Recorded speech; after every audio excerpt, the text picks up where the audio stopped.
En esta oportunidad vamos a ver una demostración de un laboratorio de pentesting. Para este propósito tenemos dos máquinas virtuales, Metasploit 2 y Kali Linux. La primera fase de este laboratorio es reconocer nuestra máquina vulnerable.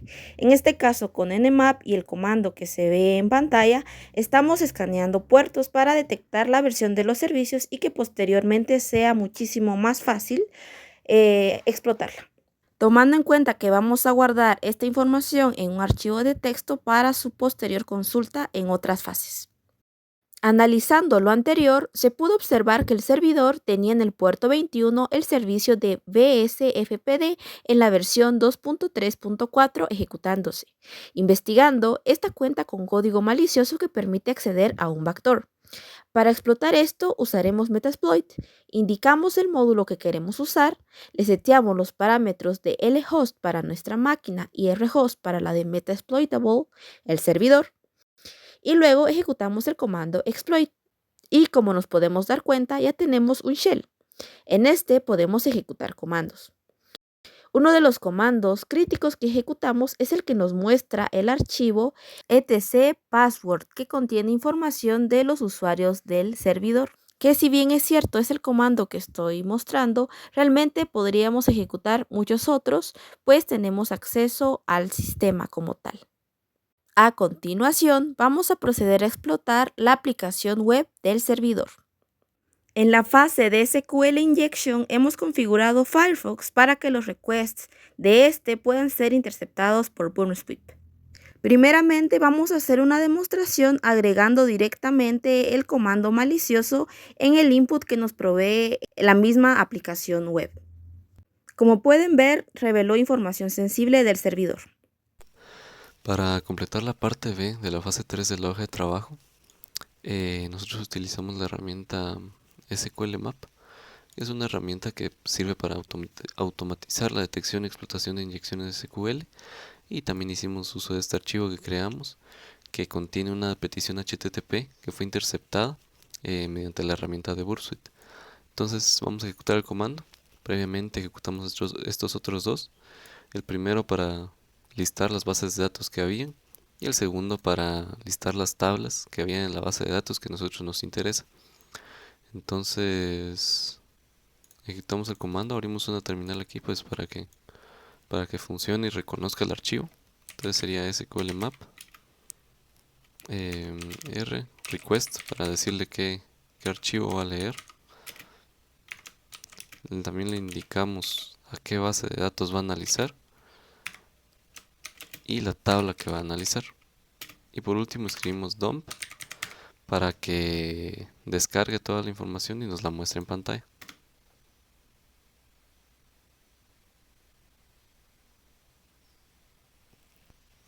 Entonces, una vez que termine de ejecutarse el comando, podemos ver aquí que como resultado nos dio una tabla donde lista los usuarios, su ID y sus hashes respectivos. Y en eso consistiría el comando.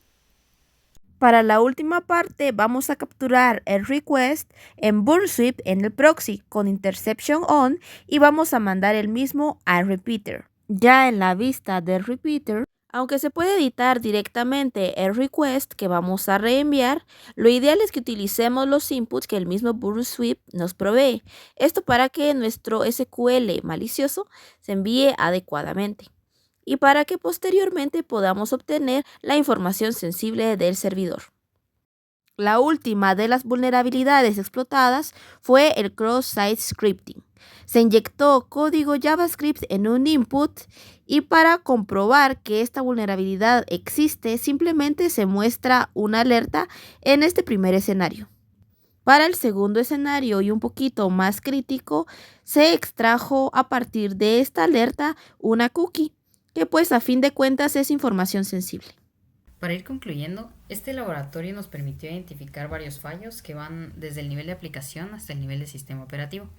Como se buscaba, habían vulnerabilidades clásicas como el SQL Injection y el Cross-Site Scripting, que tienen implicaciones a nivel operativo, pero también vulnerabilidades críticas como son la captura de shells, que ya implican un compromiso total del sistema.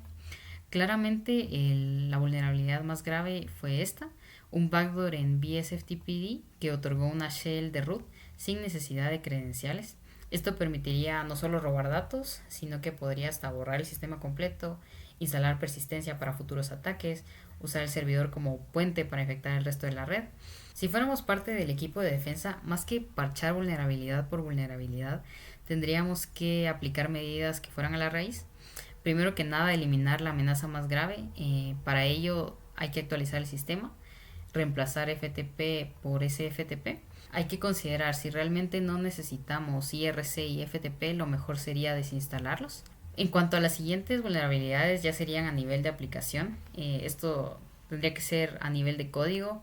En el caso de SQL Injection tendríamos que usar Prepared Statements, y para el cross-site scripting se recomienda la implementación de Content Security Policies. Entonces tenemos el resumen de las vulnerabilidades encontradas, sus implicaciones y las mitigaciones recomendadas para el sistema. Muchas gracias.